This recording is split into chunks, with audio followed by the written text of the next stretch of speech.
So dear students, in today's lecture we are going to start with a new topic, the name of which is motion in a plane. We are going to restrict ourselves to the study of motion in x and y, that is two-dimensional plane. To study this motion in a plane, most of the times we talk about a very popular motion called as projectile motion.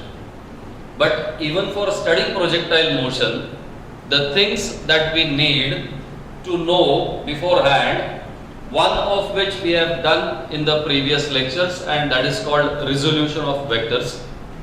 That every vector can be resolved into its two perpendicular components.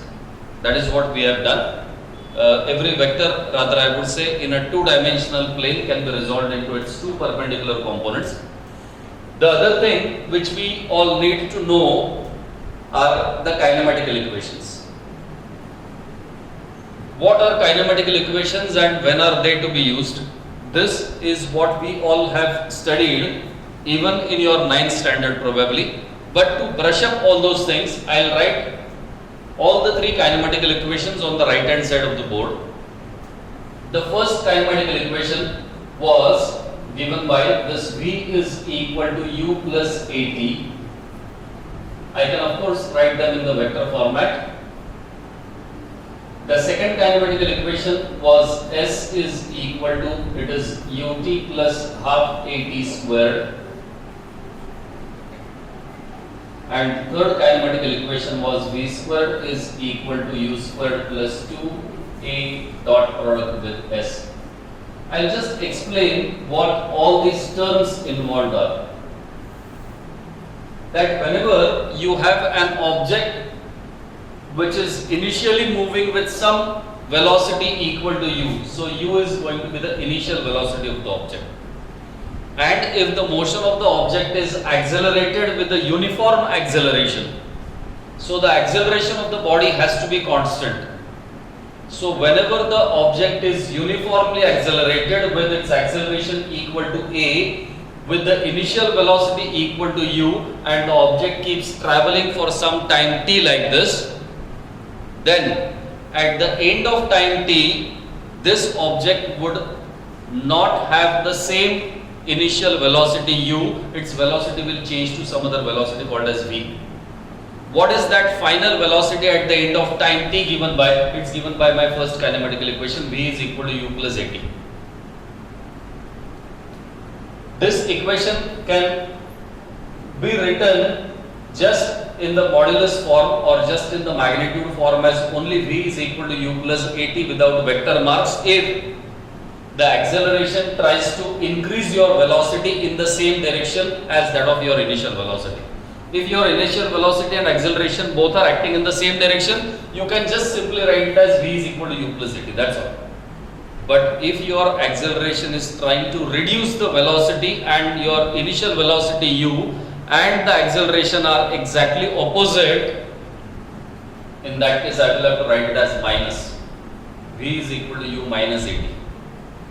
The second thing is, in all this time t, if the particle has covered displacement equal to s, then that displacement is given by this equation, v is s is equal to ut plus half at squared. Once again, as I said previously, if u and a are in the same direction, I can just simply write s is equal to ut plus half at squared without any vector marks. But if initial velocity u and your acceleration, they are acting in the opposite direction, then in that case I will have to write it as minus half at squared. The third thing is the third kinematical equation. It is going to relate your initial velocity, final velocity, acceleration and displacement. And that equation is that v squared is equal to u squared plus 2a into s. That is how we are going to have this. So these are the three kinematical equations. The other thing which we already have studied was resolution of vectors. Now let us come to this projectile motion. What is exactly meant by a projectile? Any object thrown freely in air under the action of gravity will be called as projectile.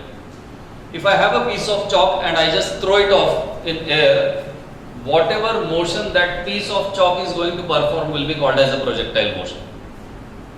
If I have a ball and I throw the ball, whatever motion, that ball is thrown freely under the action of gravity. Once I throw the ball, there is no control of mine on that ball.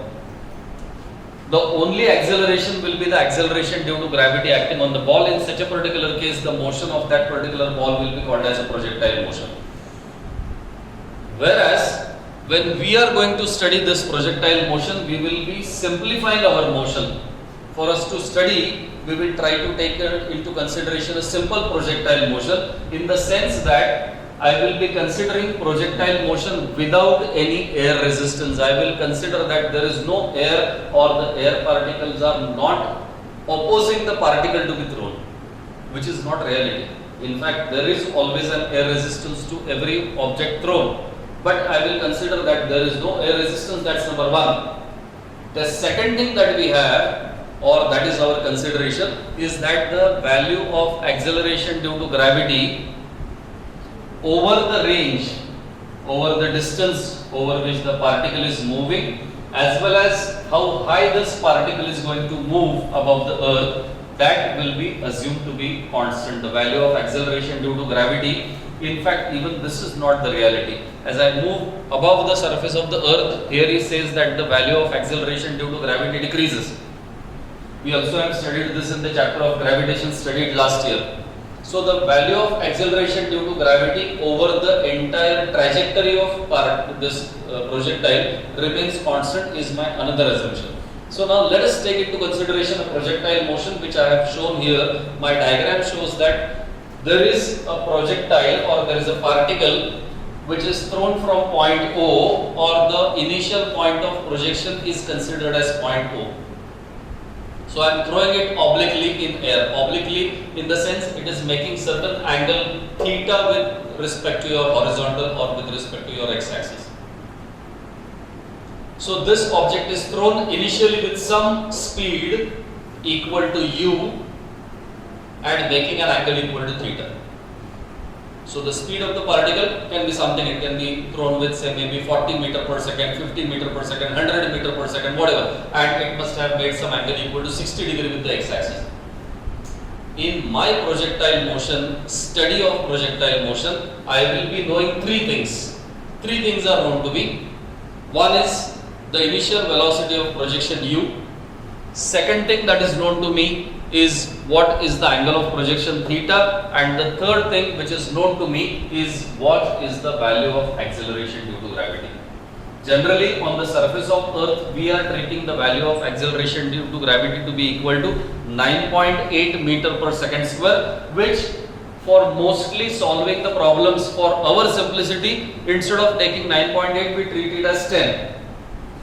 But three things are known to us. As I said, first one is this u is known to us, angle of projection theta is known to us, and acceleration due to gravity g, that is known to us. So these are my known things. Known terms are this. What is that I have to find out? I have to find out several things. First thing I would like to find is what kind of motion does this particle perform? Does it move along a straight line? Is this diagram which I have thrown, if I throw an object, or if you all must have thrown a ball, you find that the ball thrown obliquely like this will move up and will finally land again down. Now what is the motion, what is the shape of this path? Is it semicircle or what kind of motion it is? I have to find that out. The second thing I want to find is how high this particle will reach. How much time it will take to rise till this maximum height. How much is the height? How much is the entire time taken to once again reach the ground? For how much time the particle is going to be in air that time? And for how long the particle will cover that distance along x-axis? What is going to be the range of projectile? So all these things are my objective today to find out. So to study this, I'll start with the basic knowledge of kinematical equations and the resolution of vectors. I have already thrown this object with initial velocity equal to u And I have already said that there is no air resistance, means the motion along x-axis of the particle in the horizontal towards your right side, whatever the motion of the particle is, it is not having any opposition to its velocity. Whereas the motion of the particle along vertical direction, along that y-axis, that motion is accelerated, and that has got an acceleration equal to g, or that is equal to 10 or 9.8, whatever. I will treat it as g. What I just do is, if this u was the initial velocity, theta is this angle, I can resolve this initial velocity u into two components. One is ux here, and the other is vertical component, that I will name it as uy here, such that this ux is equal to, it is u cos theta, the adjacent component, and uy is equal to u sin theta, it is the vertical component. So these two things are known to me. I will call them as equation number 1. Out of which ux is not going to change throughout its entire motion, whereas uy is going to change and it is going to have an acceleration equal to g, but uy is acting up and g is acting down. So in all my kinematical equations, wherever I had plus sign for the acceleration a, it should now be replaced by g with negative sign. So that now I understand the particle moves, and after some time t, maybe the position of the particle is somewhere here. The particle has reached some other point called as P in its trajectory or in its path, such that the velocity, the new velocity of the particle, it will no more remain as u, it will become something called as v, and that v can be resolved into two components now. One is its horizontal component here, I would call it as vx, and the other is its vertical component, it will be vy. A common sense also will tell us that if initial velocity was uy, as the particle rises up, the vertical component of the velocity, it has reduced. Just as a particle versatile, as this particle keeps moving up, its vertical velocity will keep on decreasing. Finally, at this highest point, if I name that point as something called as a here, at the highest point, particle has lost its vertical velocity. No more in the position to rise up. That's why it has reached the highest position. If the particle has further some slight component in the vertically upward direction, the particle would have gone up. It is not going. Why? Because this uy, which was initially here, keeps slightly decreasing, and finally that becomes 0. But particle still keeps moving in the forward direction. Why? Because we have said that the motion of the particle along x-axis is not going to change. So whatever is this vx is going to be same as ux, or it is equal to u cos theta. That's what I have said. The motion of the particle along x-axis will not be altered. Only the motion of the particle or this projectile along vertical direction will be altered. Its velocity, y velocity only will be changed, not the x velocity. So vx will remain same as ux, and which is equal to u cos theta. But vy, after some time t, the particle has reached till this point p, and the coordinates of point p, let me call that they are something called as x comma y.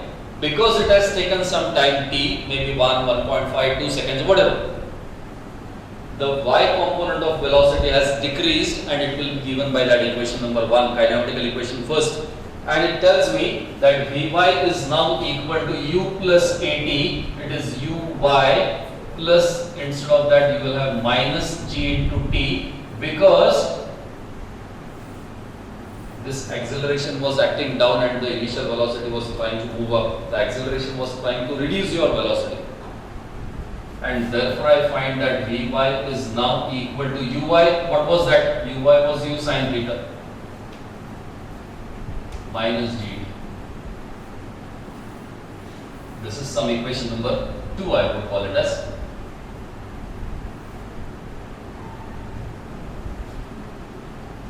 Now, in this time t, how much displacement the particle has taken place along x-axis, I can find out. If I drop a perpendicular from here, this is going to be equal to your x, because this is your x component. And what is the displacement y? That y displacement is, if I have to drop a perpendicular from here, this O to this particular point, that will be equal to y. But what is the formula for that? The value of x, because x is the distance covered, in fact the displacement along x-axis, and we all know that velocity is displacement upon time. Since I know that velocity is equal to displacement s upon time, that s is equal to v multiplied by t. When is this applicable? Whenever the motion is constant. So along x-axis it is applicable. So along x-axis, the x displacement is equal to ux multiplied by t, and therefore you have x is equal to, it is u cos theta multiplied by time t. This much is the displacement of particle along x-axis. Towards your right side, how much particle has moved? It is given by u cos theta into time t, that's equation number 3. And how much is the vertical y displacement? It cannot be found by this. It has to be calculated by using the second kinematical equation, because as we have already said that the vertical motion is accelerated and its acceleration is equal to g, minus g rather. So the y displacement of particle is equal to, it is ut plus half at squared, but u was actually uy, t, instead of plus it will be minus half g t squared. So this is going to be the y displacement of particle. How much particle will rise up? It is this. But what is uy equal to? Uy is u sin theta. Correct? So uy value is equal to u sin theta. Time t is given by this. From here I can find. What is time t equal to from here? T is equal to? What is t equal to from here? X upon u cos theta. We also have said, what do I know? I know only 3 things, u, theta, g. So whatever formula I have to find out little later, they are all going to be, or they all have to be in terms of u, theta and g only. Let us come to this. And therefore you find that y is equal to, it is vy is equal to u sin theta multiplied by time t. How much is time t equal to? It is x upon u cos theta minus half g into t squared is x squared upon u squared cos squared theta. And therefore I find that y is then equal to, this u and u gets cancelled. Sin theta upon cos theta is, so this is going to be tan theta multiplied by x minus half g upon u squared cos squared theta multiplied by x squared, and this is probably my next equation number, I would call it as 4. This equation gives me what I call it as the trajectory of you can say equation of trajectory of projectile, or in mathematics you all call it as equation of locus. What is meant by equation of locus? Equation of locus is such a particular equation which tells you what is the exact relationship between x and y. Like if I say I have got an equation like this, 2x plus 3y is equal to 4. Now 2x plus 3y is equal to 4, when I try to draw it graphically, it will always give me a straight line graph. Because every equation in the form of ax plus by is equal to c is in the form of a straight line equation. We in fact call that equation as a linear equation. If I have any other equation which is like x squared plus y squared is equal to 4, that equation is actually representing the equation of a circle, the radius of which is equal to 2 and the center is at origin. So every equation or the exact relation between x and y will be called as, it is representing a locus equation. Similarly, Now I find that because theta was known to me, it is known for a constant value. Initially, if I was throwing at 60 degree, I have thrown it at 60 degree. That theta is fixed 60. If I was initially throwing the object at 50 meter per second, u was 50 meter per second. G is always constant. This bracket is fixed. This bracket is fixed. So this equation looks to me like y is equal to a into x minus b into x squared, and such a particular equation in this particular format, y is equal to minus something into x squared plus something into x, is a downward parabola. There is a mathematical curve called parabola, which in this diagram, maybe because of my inabilities to draw the diagram, it might have looked a semicircle. It is not a semicircle. This curve is a parabola, and it is open down parabola, as you can see in this particular diagram.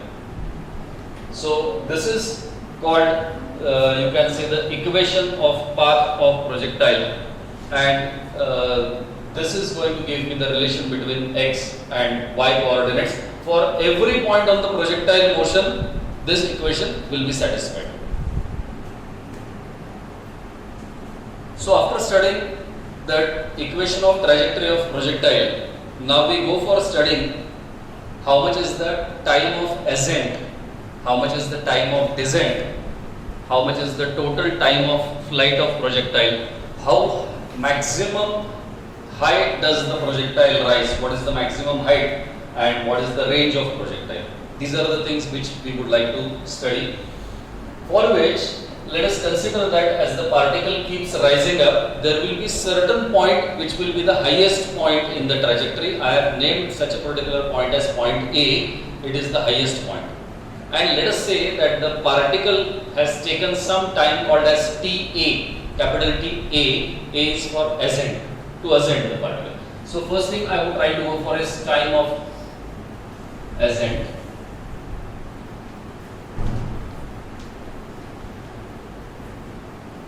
TA. So in this time equal to time of ascent, what has really happened? In this much of time, the particle has reached the maximum height. Maybe that height is something called as h, from A to this particular. If I name this bottom point as m, this is equal to your height, maximum height of the projectile. But what more special has happened is that at this point, as we have said previously, the particle is no more in the position to rise up. Why? Because its y component of velocity has become 0. So at this point A, when time was equal to TA, your y component of velocity Vy has become equal to 0. So just put it in this. We already have this equation for Vy. So put it there. So therefore that equation of Vy becomes, what does that become? Therefore 0 is equal to, you will find it is u sine theta minus g multiplied by time is now that time of ascent which I will find. And therefore I find that g into TA is equal to u sine of theta, and therefore I understand that time of ascent here TA is equal to, it is u sine theta divided by g. That's maybe some equation number 5 that I have. The last was equation number 4, this is equation number 5. On the right hand side now you see, as I said it previously, there are only 3 things which are known to us: u, theta, g. I know its values when I am trying to throw a projectile. I should know with what initial velocity I am throwing it. I should know with what angle made with the horizontal I am trying to throw that. That is called angle of projection. So this theta is known to me, u is known to me, g is of course equal to 10 approximately. All 3 things on the right hand side are known. So if I tell you that I am trying to throw a projectile initially with the speed equal to 50 meter per second with theta equal to, let us say, 30 degree, then I know everything. This is 50, sine 30 is half, So 50 into half is equal to 25 divided by g is 10. 25 divided by 10 is equal to 2.5. This projectile will take 2.5 seconds to reach the maximum height. So easy. Before throwing a projectile, now I can predict to reach the maximum height, how much time will it take. So that's what we have got a formula for. Now the projectile continues and it reaches till this particular point on the ground, once again called as point B. And from starting from this O, once again reaching back till this point B, the projectile was in air. I call it as time of flight. So that total time of flight, if I consider to be something called as capital T.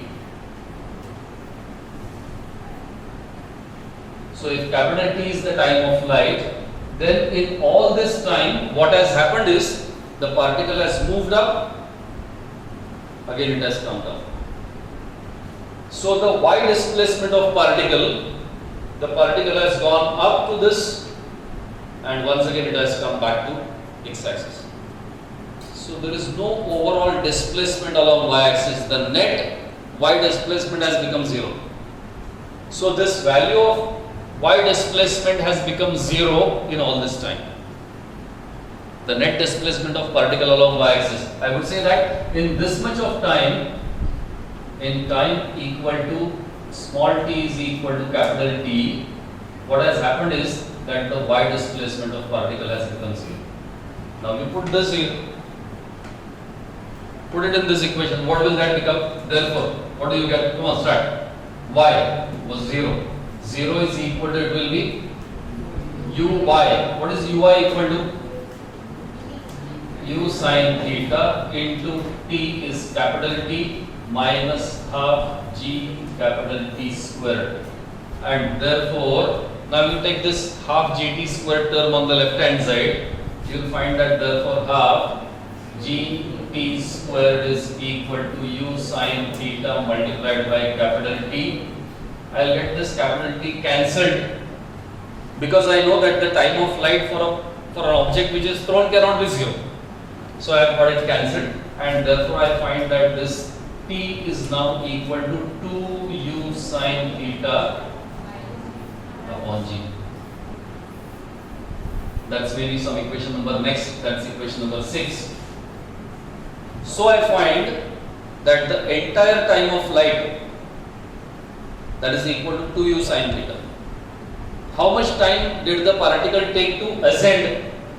वरती जायला किती वेळ घेतला? It was only u sin theta by g. This is twice of that. It means whatever time this projectile has taken to reach to the maximum height, the same time the projectile must have taken to reach down. So the time of descent, once again, the time taken by the projectile to descend from A to point B, that time of descent is equal to the total time t minus time of ascent must be equal to, it is u sin theta upon g. So I have two more formulae in my list now. One is what is the time of ascent and the time of descent. They are equal to only u sin theta upon g, and the total time of flight is twice of this, that is 2u sin theta upon g. So this was about time of ascent and time of descent and the total time of flight. Next that we will be just saying is about the maximum height and the range of projectile. Well, now the next thing that we would like to go for is to find what is the maximum height of such a particular projectile thrown. As we have seen that this AM is the maximum height of the projectile. From the diagram itself it can be seen, and the time taken by the projectile to cover this height is called as time of ascent. The other thing which also has happened is that when the projectile has reached till here, its final vertical velocity has become 0. The projectile started with the initial speed of vertical motion equal to uy, that was u sin theta, but at this point its vertical velocity, final vertical velocity has become 0. So I can apply the third kinematical equation, v squared is equal to u squared plus 2as, and I know that at this y displacement equal to h, the final vertical velocity vy has become equal to 0. But my third kinematical equation is something like this, that v squared is equal to u squared plus 2as. That is what my equation was. Now in this case, it is going to become vy squared is equal to uy squared. Instead of plus, it is going to become minus 2g. Instead of this, it is going to be y velocity, y displacement. Now put all these values. Instead of y, you have to put h. Instead of vy, you have to put 0. And therefore I get, start. 0 is equal to uy squared. What is uy? U sine theta, its square is u squared sine squared theta minus 2gh. I want to find out h. So therefore 2gh is equal to all this, and therefore h is equal to, it will be u squared sine squared theta upon 2g. Once again I can see on the right hand side the terms are only u, theta and g, and all these three of them are known to us. So once again, if I put my all those initial values which we considered, u is equal to, let us say, 50 meter per second, theta is equal to 30 degree, g is equal to 10, I can predict how high will this projectile, how high will this rise from the ground. The other thing I want to now find out is how much is going to be the maximum horizontal distance the projectile is going to cover. That is called as the maximum range of projectile. I would say that for this particular projectile here, this O to point B, that is the x displacement which is actually equal to your range. But it is very simple that the motion along x-axis is just given by ux multiplied by time, because the motion along x-axis is not going to be altered. It will not change. So what I have here is that when I want to find out what is the range of projectile, I will call that as range as capital R. The range of projectile is the horizontal distance covered by projectile, but in how much time? The time is equal to this time of flight. So in time t is equal to capital T, the x displacement of projectile is equal to r, but we have a formula, x is equal to, it is u cos theta multiplied by time t. Such a simple one we have. Only speed multiplied by time, that time. Now just put t is equal to capital T here, and x is going to become equal to r. So therefore you find that x is r, which I have to find out, is u cos theta multiplied by capital T. But what is capital T? We have it here. It is 2u sin theta upon g. And therefore r is equal to, I'll get it as u multiplied by u will give me u squared into 2 sin theta multiplied by cos theta entirely upon g. But this term 2 sin theta cos theta is actually sine of twice theta, isn't it? Sin 2 theta is equal to 2 sin theta cos theta. So therefore I get r is equal to, it will be u squared into sine of 2 theta entirely divided by g. This once again tells me what is going to be the maximum, what is going to be the range of projectile. And once again I observe that on the right hand side I just have three terms, u, theta and g. So when I know with what initial velocity I have thrown the projectile, by what was my angle of projection theta, g of course remaining constant on our planet called as acceleration due to gravity, to be taken as 9.8 or 10, I can literally find out everything. How much is the time taken to ascend till the maximum height? How much is the time taken to descend? How much is the total time of flight? How much is the maximum height the projectile would reach? How much long the projectile will go? So if I throw a ball if I know with what speed I can throw it, and if I know with what angle I am throwing it, I can predict everything about it. That is the beauty of this projectile motion. So this is all, I mean, these are some basic equations regarding projectile motion. In our next lecture, we will talk about something more about range and some different cases of projectile motion. Well, thank you very much.